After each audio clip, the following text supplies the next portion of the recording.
네, 7장 1절부터 12절까지입니다. 비판을 받지 아니하려거든 비판하지 말라 이렇게 나와 있는데요.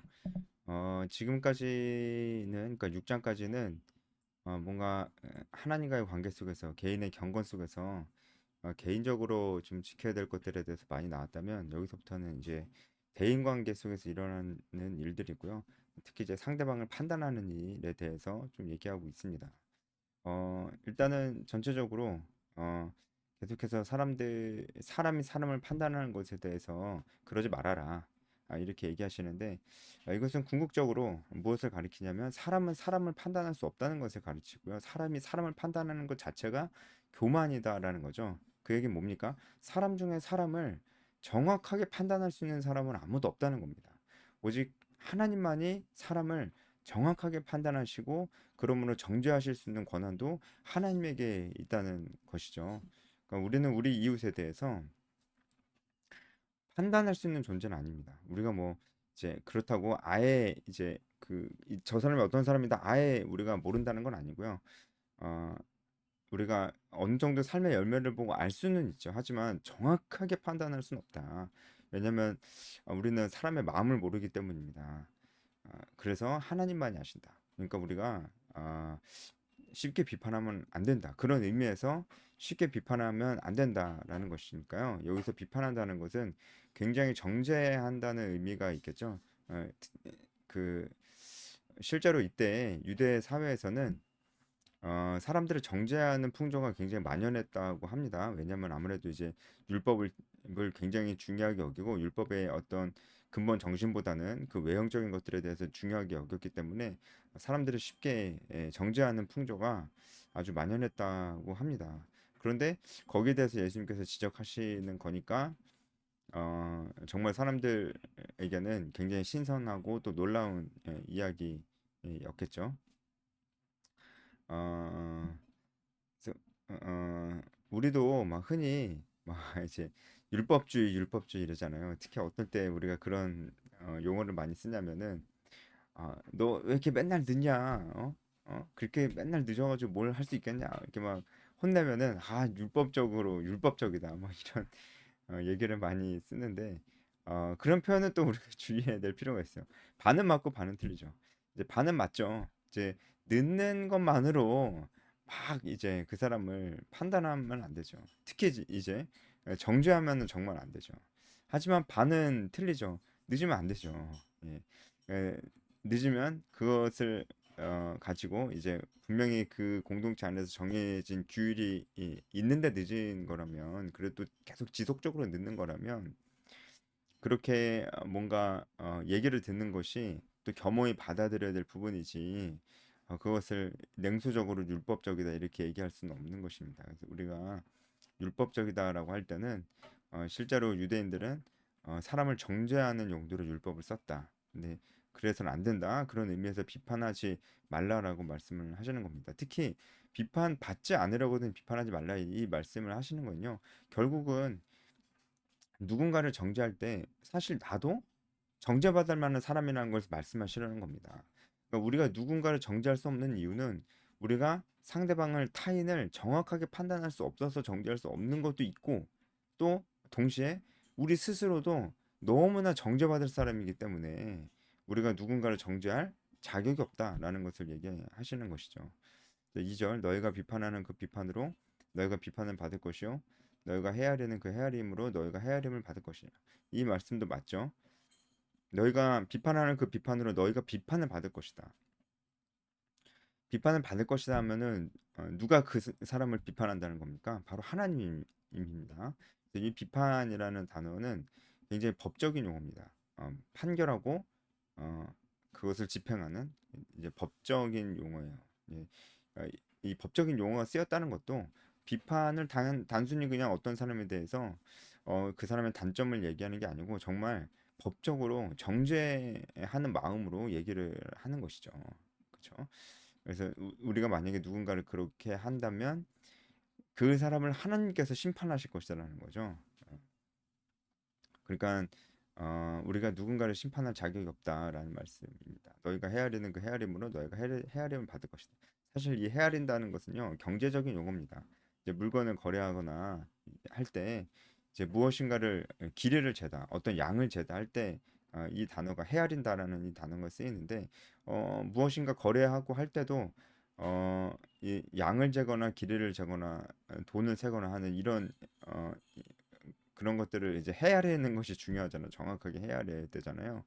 그러니까 그만큼 우리가 누군가를 정죄할 때, 내 말이 맞아. 저 사람 이런 사람이야. 이렇게 자기가 정확하게 하다고 생각하면서 그 사람은 그렇게 얘기를 한다는 것이죠. 그게 맞는 말일 수도 있습니다. 그게 맞는 말일 수도 있지만 근원적으로 우리가 그 사람을 정말 근본적으로 비판할 수는 없다는 것이죠. 예, 정말 그래서 저 사람은 진짜 저거는 큰 죄악이기 때문에 저것은 정말 어, 하나님도 용서해 주지 않으실 거야. 이런 식으로 얘기할 수는 없다는 것이죠. 우리 그리스도인 안에서 누군가 정말 너무나 명백하게 죄를 저질렀다고 한다면 우리가 그것을 죄라고 할 자격이 없다. 이게 이렇게까지 얘기할 수는 없죠. 명백한 죄를 저질렀으면 그 사람 죄를 진 게 맞으니까 저 사람 죄를 졌다. 어떻게 저럴 수 있느냐. 이렇게 얘기할 수 없지만 그렇게 얘기할 수 있지만 우리가 이제 그것을 심판할 수는 없는 겁니다. 심판하려고 하잖아요. 우리가 어, 이제 그런 명백하게 저지른 죄를 저지른 사람, 특히 그 죄를 나에게 저지른 사람이 있다면은 우리가 그 사람 심판하고 싶어 합니다. 뭐 단적인 예로 되게 우리는 그런 사람이 있으면은 죽이고 싶잖아요. 그렇죠? 만약에 하나님께서 우리에게 도덕과 양심을 주시지 않았다면 이 세상은 존속할 수가 없었을 겁니다. 왜냐하면 사람들이 서로를 다 죽이기 때문이죠. 누군가를 죽인다는 것 자체가 자기가 심판자가 되고 싶다는 거예요. 그럴 수 없죠. 그래서 심판자가 하나님이시고 우리가 누군가를 정확하게 알 수는 없다라는 것을, 그 사람의 모든 것을 정확하게 알 수 없다는 것을 얘기해 주시면서 어, 우리의 한계점, 또 우리가 겸손할 수밖에 없는 이유에 대해서 말씀을 하시는 것이죠. 이것도 너무 이제 외형적인 율법주의의 그런 풍조에서 사람들을 정죄하는 그런 유대인들, 바리새인들을 어, 지적하시는 것이고 성경에서 말하는 율법의 근원 정신이 그것이 아니라는 것을 말씀을 하시는 것이죠. 어찌하여 형제의 눈 속에 있는 티는 보고 내 눈 속에 있는 들보는 깨닫지 못하느냐. 이거 다 마찬가지죠. 우리가 누구를 심판할 자격이 없다. 4절도 마찬가지입니다. 5절도 마찬가지입니다. 6절 거룩한 것을 개에게 주지 말며 너희 진주를 돼지 앞에 던지지 말라. 그들이 그것을 발로 밟고 돌이켜 너희를 찢어 상하게 할까 염려하라. 자, 이 말씀은 뭔가 문맥에 맞지 않는 듯한 그런 느낌도 좀 들죠. 지금까지 이제 뭔가 누군가를 정죄하고 외식하는 자에 대해서 얘기한 것 같은데 어, 갑자기 이제 거룩한 것을 개에게 주지 말고 막 진주를 돼지 앞에 던지지 말라. 이게 도대체 무슨 말이지? 외식하는 거하고 상관이 없는 것 같은데. 자, 그래서 이 말씀은요. 어, 이렇게 봐야 됩니다. 전혀 동떨어진 말씀이 아닙니다. 어, 이 말씀은 좀 이런 맥락으로 제가 좀 알기 쉽게 좀 설명을 좀 해본다면요. 어, 제가 앞서 말씀드렸듯이 우리가 누구를 정죄하고 심판할 수는 없지만 그 사람이 명백하게 죄를 짓고 있다는 것은 우리가 알 수는 있어요. 죄라는 것이 또 삶의 열매로 나타나는 것이기 때문에 우리가 볼 수 있거든요. 그래서 우리가 그런 것들을 딱 볼 수 있어요. 특히 이제 교만한 죄들, 교만한 죄들 이런 것들이 딱 보일 수가 있죠. 근데 우리가 그런 거 보면 답답하고 이제 앞서 얘기했듯이 죄를 보면 우리는 심판하고자 하는 마음이 막 이렇게 올라오거든요. 어, 그런데 그러지 말라고 하는 것입니다. 6절도. 그러면서 야, 그래. 무슨 말인지 무슨 마음인지는 알겠어. 그래. 무슨 마음인지 알겠어. 하지만 너가 정말 바른 말을 해도 그 사람이 과연 알아들을까? 알아듣지 못할 거야. 그러면은 어, 너가 심판하려고 하지 마. 너가 맞는 말을 하는 것이지만 어, 못 알아들을 수 있어. 심판하려고 하지 마. 그런 의미에서 어, 너가 심판하려고 하지 마. 너가 거룩한 것을 그에게 주려고 하지 마. 거룩한 것을 걔에게 주지 마라. 이렇게 나오는 것입니다. 그러니까 이것은 이제 진짜 어, 어떻게 보면 앞에 있는 내용은 외식하는 자에게 한 얘기라면은 6절은 외식하지 않고 진짜로 좋은 것을, 그러니까 사실 6절은 누군가에게 복음을 전하려고 하는 사람에게 하시는 말씀이에요. 누군가에게 복음을 전하려고 하면은 그 사람이 이 복음을 완강하게 거절할 때 그의 죄악됨이 확연하게 드러나잖아요. 그의 죄악됨이. 그래도 우리가 심판할 수는 없지만 그가 죄악됨을 확연하게 드러낼 때 우리가 그것을 심판할 수는 없지만 그가 죄를 저지르고 있다는 것은 알 수 있죠. 그래도 어, 참으면서 어, 이 사람은 내가 어찌할 수 없구나 하고 이 거룩한 것을 그에게는 줄 수가 없구나. 아, 진주를 돼지 앞에 던질 수 없듯이 줄 수 없구나라고 그렇게 생각을 해라. 나머지는 하나님께서 그를 정죄하고 심판하실 것이다. 너가 그렇게 하려고 하지 마라. 이렇게 우리가 6절을 좀 해석해 볼 수가 있는 것이죠. 그러니까 어, 외식하는 자만 있는 게 아니잖아요. 정말 하나님 앞에 순전하고 온전한 마음으로 살아가는 사람도 있는데 그 사람들에게 어떻게 보면 위로의 말을 던지는 것이죠. 그들이 거룩하게 살려고 하는 그런 것들을 하나님께서 인정해 주시면서 그들이 거룩하게 살려고 할 때 닥치는 그런 어려움들, 그들 보게 되고 듣게 되는 그런 제약된 것들, 그렇게 되더라도 너무 답답해하고 너무 힘들어 하지 마라. 어, 그 사람들은 어쩔 수 없다. 그래서 그 사람들에게 진주를 던지지 마라. 어, 이렇게 위로를 좀 해주시는 말씀입니다. 이렇게 볼 수가 있습니다. 자, 그렇죠. 저도 이 말씀을 그냥 아무 생각 없이 봤었는데 어, 연구하고 공부하면서 이런 뜻이라는 거 알았어요. 예, 근데 여러분 이 6절 말씀이 여러분들한테는 많이 와닿습니까? 예, 저한테도 많이 와닿는 부분이 있습니다. 물론 이제 그 앞에 부분도 와닿는 부분이 있지만 6절 말씀도 저도 많이 와닿는 부분이 있습니다. 자, 그다음 7절부터 12절까지입니다. 여기서는 이제 기도에 대한 부분들이 나오는데요. 간단히 말하자면 예수님께서 기도에 대한 부분을 말씀하시면서 간절하게 기도해야 될 것을 말씀하시고 그리고 결국은 하나님께서 기도하는 그들에게 좋은 것을 주시려고 하는 분이시라는 것을 말씀해 주시고 계시는 것이죠. 이것도 사실 이제 앞에 1절부터 6절과 완전히 동떨어진 내용이 아니고 이 맥락 안에서 생각해 볼 수 있습니다. 6절까지 내용들이 사실은 굉장히 사람으로서 지키기 어렵잖아요. 우리는 그냥 누군가를 자꾸 판단하고 싶고 심판하고 싶고 좀 막 그러고 싶잖아요. 그래서 우리가 막 영화 드라마 많이 보는 거예요. 왜냐면 영화 드라마에선 대신해 주잖아요. 그런 거를. 우리는 집착을 못 하니까. 그만큼 우리가 뭔가 막 내가 심판하고 정죄하고 막 다 그냥 바른 말 하면 다 말로써 싹 다 죽여버리고 싶고 실제로 막 죽여버리고 싶고 이런 마음들이 우리 안에 있단 말이에요. 그 절대 좋은 마음은 아닙니다. 하지만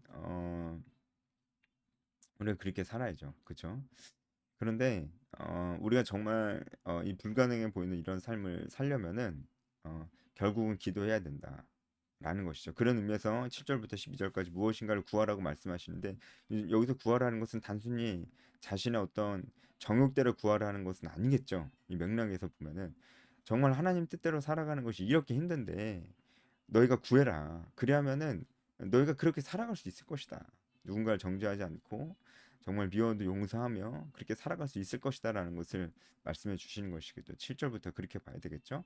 예, 이 7절부터 8절, 9절, 10절, 11절을 자기가 원하는 것을 얻으려고 그래 어떻게든 계속 구하면 주시는구나 하고 자기가 원하는 것을 얻으려고 이 말씀을 기도 생활에 적용해서 열심히 자기가 원하는 것을 놓고 기도하는 건 그것은 이 말씀에 대한 올바른 적용이 아니라고 말씀을 드리겠습니다. 내가 원하는 것을 얻으려고 열심히 기도하라 이 말이 아니고요.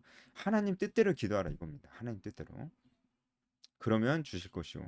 그러면 찾아낼 것이고 열릴 것이고 라는 이런 말씀입니다. 여기서 구하라. 그리고 찾으라, 두드리라. 이거 다 헬라어 현재어로 현재 시제로 쓰였는데 현재형이에요, 현재형. 이 현재형은 헬라어에서 현재 시제는 반복을 나타내기도 합니다. 그러니까 구하라, 찾아라, 두드리라 이것을 계속 구하라, 계속 찾아라, 계속 두드려라. 이렇게 지속해야 된다는 것을 얘기해 주시고 있는 겁니다. 기도는 지속해야죠. 기도를 계속 꾸준히 해야 된다는 말씀은 여기 말고도 예수님께서 하신 말씀 다른 말씀에서도 있습니다. 예. 그리고 어, 하나님께서 이렇게 기도하는 자들에게 하나님께서 좋은 것을 주신다라는 말씀을 9절, 10절, 11절에서 하시는 것이죠.